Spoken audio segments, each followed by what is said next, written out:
It's Friday, May 17, 2024. Welcome to CVM News at noon. I'm Nika Lewis. With no clear indication as to the motives behind the ongoing shootings in St. James, authorities are caught in a game of catch-up with gunmen. On Wednesday, 45-year-old Damian Freeman, otherwise called Steve, was gunned down at about 9:20 a.m. But while police officers were still combing through evidence, they had to respond to another shooting just hours later, meters away from that scene. This time along King Street, 3 women were shot and injured. Reports are that sometime between 6 and 7 p.m., the women were in a yard on Upper King Street when they were pounced upon by unknown assailants who opened fire, hitting them. They were taken to hospital for treatment. The police are maintaining a heavy presence in the area. On Thursday, Coyote Satchel, the woman accused of abducting and slashing the throat of 8-year-old Daniel Rowe last year, appeared before the Supreme Court where she was expected to enter a plea. However, one of her attorneys, Donovan Collins, says that was not the case, as the prosecution is yet to submit all disclosure. Satchel will return to court on June 6. The matter was set today for a plea and case management hearing in the Home Circuit Court. However, the prosecution has further disclosure to make on the defense, which we expect to be made by next week. And as such, the matter will again be mentioned in court on the 6th of June, where we expect that the plea and case management hearing will be conducted and we move the matter forward. As accessibility to technology and social media increases, so does the exposure of sexual content. But this is now a growing concern as it is affecting the nation's children. President of the Jamaica Association of Principals of Secondary Schools, JAPS, Linvern Wright, says children are headed in the wrong direction. One of the things that we need to be doing as a society is helping our children to understand the difference between looseness and freedom. Because I think many of our children, not understanding freedom, have begun to be loose about their sexual behaviors, and it will have significant implications for our society. Because it may be more children who are not under any control because the parents really dealt with them out of pleasure or had them too early. It could be diseases, it could be all kinds of things, and we would like for society to take note of this, because it's not just a ministry problem, it's a home problem, it's a parent problem. It may be how we actually think we should enjoy ourselves. We have got to think about how we do these things and do them better, because we must enjoy ourselves, but I think we have got to be responsible. The Ministry of Legal and Constitutional Affairs is not in support of the opposition's stance to remove the king as head of state, making the country a republic. Minister Marlene Malahoo Fort says everything cannot be done at once. If you put everything and you fail all at once. Other jurisdictions have attempted to do everything at once and failed, and then the people have become so deflated, thinking that leave it alone. I really do not think that leaving our head of state with a foreign monarch who does not relate to us and is the right thing to do. Yes. I really don't. Nor do I believe that we can manage all of the changes that need to be made at once. Yes. At once.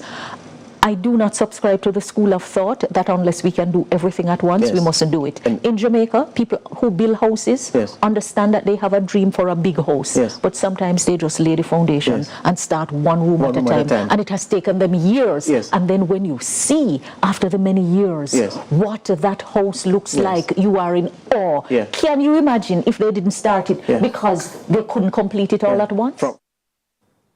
Now, phase 1 of a $6 billion project at the Spanish Town Hospital in St. Catherine is underway. With more on what the Health and Wellness Minister had to say at the expansion ceremony, here's Natalia Clark. Jamaica's healthcare system is no stranger to harsh critique, not only for the lack of adequate resources at the facilities, but also for the alleged rundown, outdated state of some. The government, under its Health Systems Strengthening Program, HSSP, has, however, been on a quest to change this narrative by pumping millions into rehabilitating hospitals and health centers across the island. On Wednesday, the decades-old Spanish Town Hospital benefited from this through the opening of a new outpatient waiting area, pharmacy, and laboratory. Health Minister Dr. Christopher Tufton says this is just the beginning. That the best is yet to come at Spanish Town Hospital. We have a journey, and that journey is going to deliver for you, the people. So about 600 million has been spent over the last year or so, Errol, to accommodate what we are trying to achieve ultimately.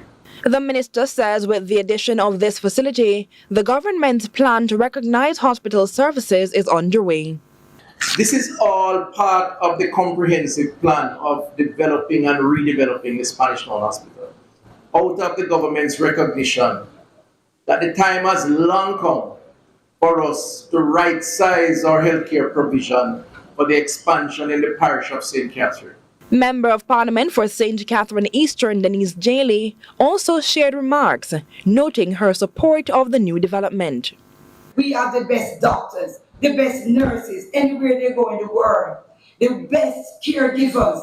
People want Jamaicans to serve them. And therefore, the only thing that would hamper them is the facilities. And I'm so happy to know that we are giving good facilities so that they will be able to conduct their business, conduct the service that Jamaica so desires in a more meaningful way. Among the many stakeholders were Spanish Town Hospital Senior Medical Officer Dr. Jacqueline Wright James and Chief Executive Officer Jacqueline Ellis, hailing as good the latest step. Natalia Clark, CVM News. And when the Black River Police hosted a post-Mother's Day appreciation service, little did two remarkable officers know they would be the ones honored. Raheem White shares the moment. The event, which was initially intended as a tribute to mothers, took a surprising turn as Corporal Karen Austin and Corporal Pearline Simmons found themselves at the center of attention. These two women have been quietly making a profound impact on their communities, particularly in their efforts to assist vulnerable and at-risk children. But the stories of two mothers that we heard, and when we listened to those stories, we felt that these were not only mothers of their own biological children, and as Ms. Wellington alluded to, those who care for others. And these stories to us really meant a lot. Not only did they dedicate themselves to protecting these children, but they went above and beyond, taking them into their homes. But their commitment didn't stop there. They ensured that these children went to school and gave them the support they needed to succeed. In 2012, Corporal Austin found a schoolgirl wandering in the Santa Cruz market. She was taken to the station at Santa Cruz, and after contacting several children's homes, she was unsuccessful in getting her housed. This girl was taken to her house by the police to stay with her for the night.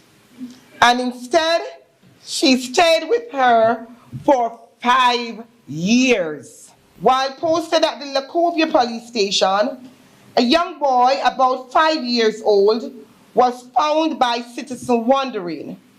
He was unable to give his parents' name or where they lived. However, with the quick thinking of Corporal Simmons, the parents were located and the child returned home safely.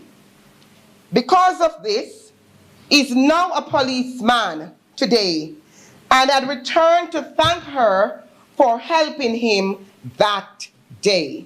The post-Mother's Day event became a platform to express gratitude and admiration for these extraordinary women whose dedication and compassion have undoubtedly made a profound difference in the lives of countless children and families.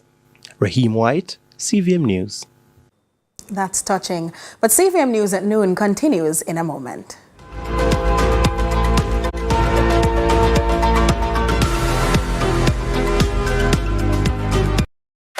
Teachers, looking for a loan? Look no further. At Chris and Charles, you can borrow up to $2 million without a guarantor. We understand the difference your job makes, so here's a little extra support just for you. We know the best teachers teach from the heart, and at Chris and Charles, we're here to help you succeed. Give us a call at 876-920-4189 or WhatsApp 876-838-9028 for loan options. Conditions apply. When you think loans, think Chris and Charles. Later, Daddy. Take care of Grandpa.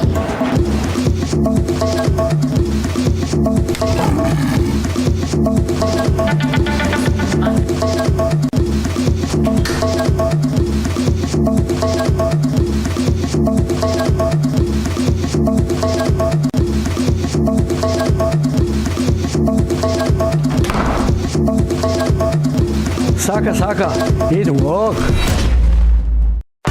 Mindset Conference 2024, the Gospel Edition, Monday to Wednesday, May 20 to 22, at the Jamaica Pegasus Hotel with Pastor John Gray, Pastor Travis Green, Dr. Jackie Green, Todd Galbert, Phil Thomas, Minister Marion Hall, Kevin Downswell, Sharon Gardner, Rhoda Isabella, Pastor Junior Tucker, Bishop Everton Thomas, and many more. Join us for dinner, workshop, panel discussions, praise and worship, undiluted word, and concert every night. Mindset Conference. For more info, mindsetconference.org. Get your tickets now.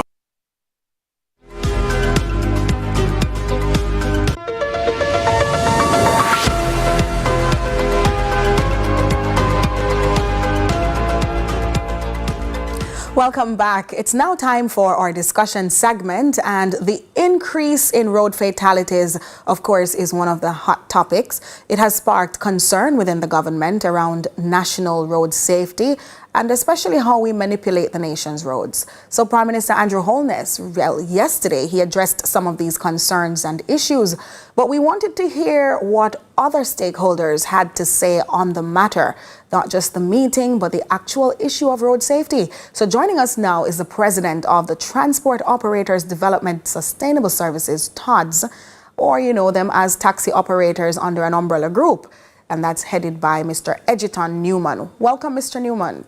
Thank you very much for having me. Indeed. I want to ask you quickly before we go into the meat of the matter, if you were present at that meeting yesterday where the other stakeholders joined with the Prime Minister to discuss road safety. No, I was not present because that meeting was a closed meeting of the National Road Safety Council. It wasn't the open meeting that I would be able to attend, so I was not at that meeting. Understood. But the Prime Minister did host a meeting yesterday, as our viewers were informed, regarding safety on the nation's roads, especially having to do with how our motorists are ending up in fatal collisions. So what would you say, based on a voice note I heard, of course, was your biggest takeaway from that meeting? You know, TODS is a very strident organization when it comes to road safety. It's one of the main program within our organization. And so we welcome that meeting yesterday. We'll be more happy if we're involved, face-to-face in that meeting, because we have some thoughts of ourselves. But we're happy of the pronouncement made by the Prime Minister, as also our own Minister of Transport. You know, but I want to point out to the fact that we have been here before. We have been here maybe 15, 18 years before saying the same thing.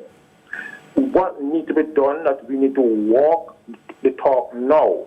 From the time of Bruce Golding, we have established a road safety council second to none. Well, re-establish a road safety council, and I think that we really need to move from here in terms of suggestions and new mandates and things like that, and move into two main things that was mentioned yesterday. One, public education. Yes, that was one of the big takeaways. And two, enforcement. Key factors of we should look at and take it very, very seriously. So if you don't mind me sharing some of the impact points, I'd say, coming out of that meeting included one, a high-level public education campaign, as you mentioned, that is to be funded by traffic ticket fines that have been paid over and other road safety measures to receive funding also. And Minister of Transport, Darrell Vaz, is to lead on this issue, and a cabinet submission is also to be made on the matter.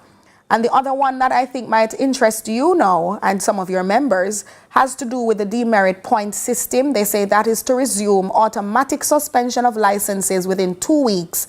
This is in addition to suspension ordered by the courts. So what do you make of some of these developments? And we want you to think on it because we're going to a quick break and then we'll come back to those responses.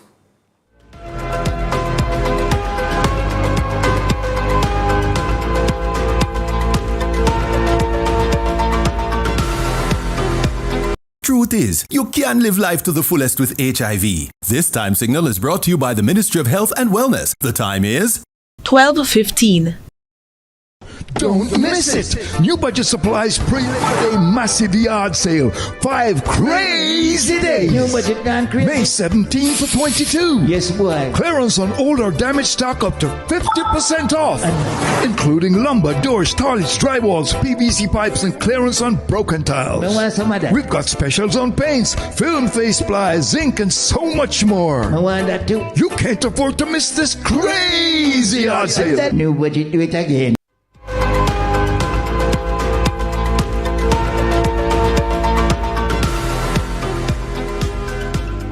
Welcome back to CVM News at Noon. We're talking road safety, and we have joining us, he is the head of the Transport Operators Development Sustainable Services. It's a very long title, but we're talking about some very strident taxi operators across corporate Jamaica. And do you have members out in the rural spaces too, Mr. Edgerton Newman?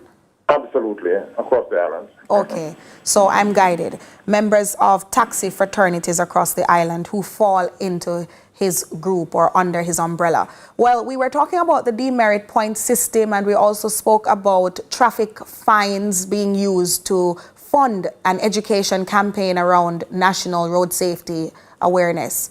What did you make of those?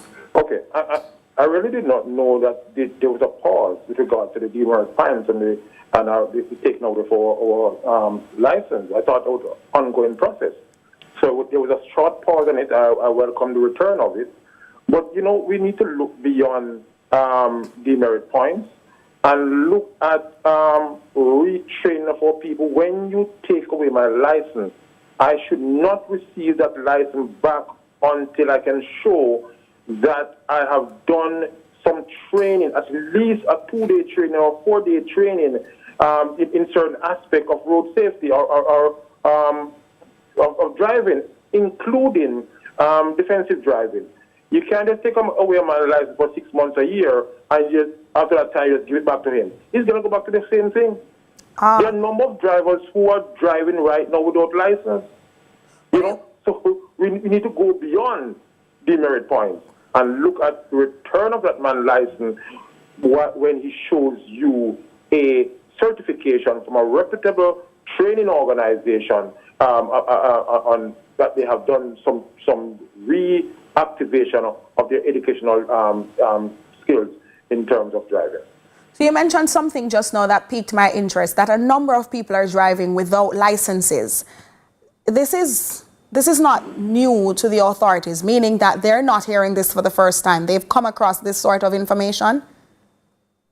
It is not new. I know sometimes I wonder if the authorities care about it, because you take away a man's license, you know, he goes to drive something else. He's going to drive a taxi again. He's going to drive something else until he receives back his license. He's not going to sit down at home not doing anything. He's going to drive. But they don't teach out there to find out whether or not that man is still driving, right? Or what is he driving, and to find out if he has a license, or he buy one across the road from a supermarket or something. That's an interesting point. But then the money collected from traffic tickets, let's talk about that a little more, because we know taxi operators tend to be very uniquely friended to traffic tickets. So we want to know what you make of the ticket fines being utilized to fund educational campaigns on road safety and other measures.